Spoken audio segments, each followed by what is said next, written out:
बिस्मिल्लाहिर्रहमानिर्रहीम अस्सलाम वालेकुम स्टूडेंट्स। आज हम लोग डाइजेशन इन मैन का थर्ड पार्ट पढ़ रहे हैं और वो है स्वॉल्विंग ऑफ फूड।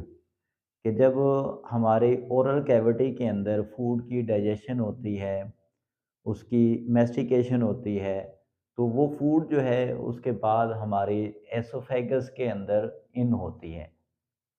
उस फूड को ग्राइंड करने के बाद, उसको मैस्टिकेट करने के बाद, वो फूड जो है एक ओवल लंप सा बन जाता है, एक छोटा-सा लुक़मा सा बन जाता है, जो स्लाइमी सा होता है। तो उसको फिर हमारी जो ज़ुबान है, हमारी जो टंग है, वो उसको पीछे की तरफ धकेलती है, यानी कि एसोफेगस की तरफ धकेलती है।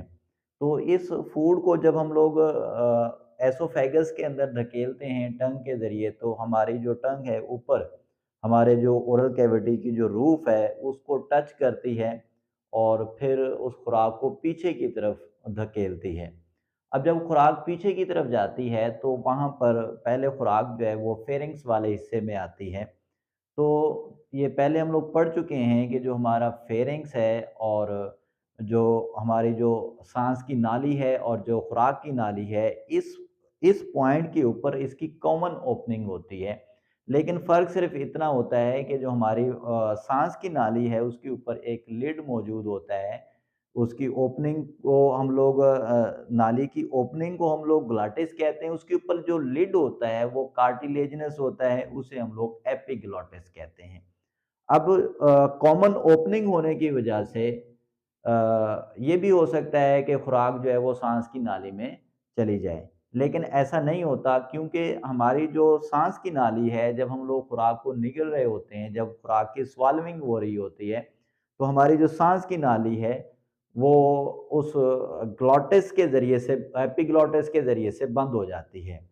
पहले वो वर्टिकल पोज़ीशन में होता है, जैसे ही खुराक निगल रहे होते हैं, वो हॉरिज़ॉन्टल पोज़ीशन में आ जाता है एपिग्लॉटिस और हमारी जो साँस की नाली है, उसको बंद कर देता है और खुराक जो है वो एलिमेंट्री कैनाल यानी कि हमारी खुराक की नाली में आ जाती है।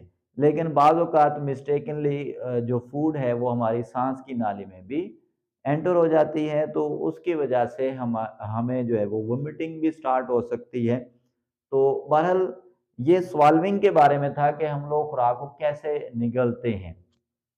तो जैसे ही खुराक हमारी खुराक की नाली के अंदर आ जाती है, तो हमारी साँस की नाली के अंदर 2 किस्म के मसल्स हैं। एक तो सर्कुलर मसल्स हैं और दूसरे लॉन्गिट्यूडिनल मसल्स हैं। इन सर्कुलर और लॉन्गिट्यूडिनल मसल्स की कॉन्ट्रैक्शन की वजह से हमारी जो खुराक की नाली है, उसके अंदर इस तरह से वेव लाइक मूवमेंट पैदा होती है, जिसे हम लोग पेरिस्टाल्टिक मूवमेंट कहते हैं। तो ये है पेरिस्टाल्टिक मूवमेंट जो हमारी इस खुराक की नाली के अंदर पैदा हो रही है। तो ये इन लॉन्गिट्यूडिनल और सर्कुलर मसल्स की कॉन्ट्रैक्शन की वजह से पैदा हो रही है। तो जैसे-जैसे फूड आगे एंटर होती जाती है, इसके अंदर ये खुराक की नाली के अंदर इस तरह से पेरिस्टाल्टिक मूवमेंट पैदा हो जाती है। इसे हम लोग पेरिस्टालसिस कहते हैं।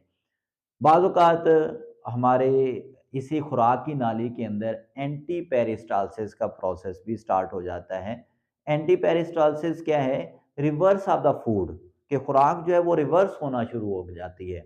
रिवर्स का मतलब है कि वापस खुराक जो है वो ओरल कैविटी में आएगी। वो किस वजह से ऐसा होता है? बाज़ औक़ात बहुत ज़्यादा स्पाइसी फूड की वजह से भी ऐसा हो सकता है या ओवर ईटिंग की वजह से भी ऐसा हो सकता है। बहरहाल उस खुराक का जो रिवर्स है, जो वो वोमिटिंग की सूरत में हम लोग बाहर खारिज करते हैं, उस प्रोसेस को हम लोग एंटी पेरिस्टालसिस कहते हैं। तो यहाँ पर मैंने लिखा हुआ भी है, reverse of the food is called as anti peristalsis. Movement वैसे ही होगी हमारी जो खुराक की नाली है, जैसे पेरिस्टालसिस में होती है, बस यहाँ पर खुराक जो है वो पीछे की तरफ रिवर्स हो रही होती है।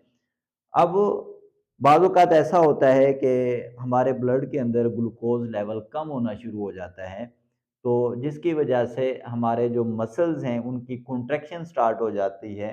ये जो सर्कुलर और लॉन्गिट्यूडिनल मसल्स हैं और एक कंडीशन पैदा हो जाती है, जिसे हम लोग हंगर पैन कहते हैं। ऐसा उस वक़्त होता है ज़्यादातर जब हमें खाना खाए हुए जो है ना वो 12 से 24 घंटे गुज़र चुके हों। तो ये था हंगर पैंग के बारे में।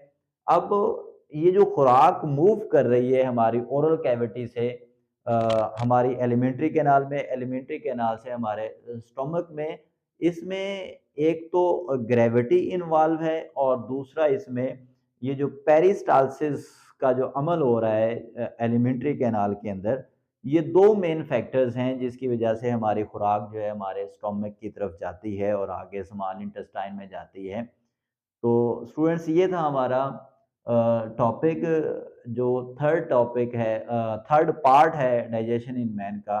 तो नेक्स्ट हम लोग इसका next part digestion in man discuss करेंगे। तब तक के लिए अल्लाह हाफ़िज़।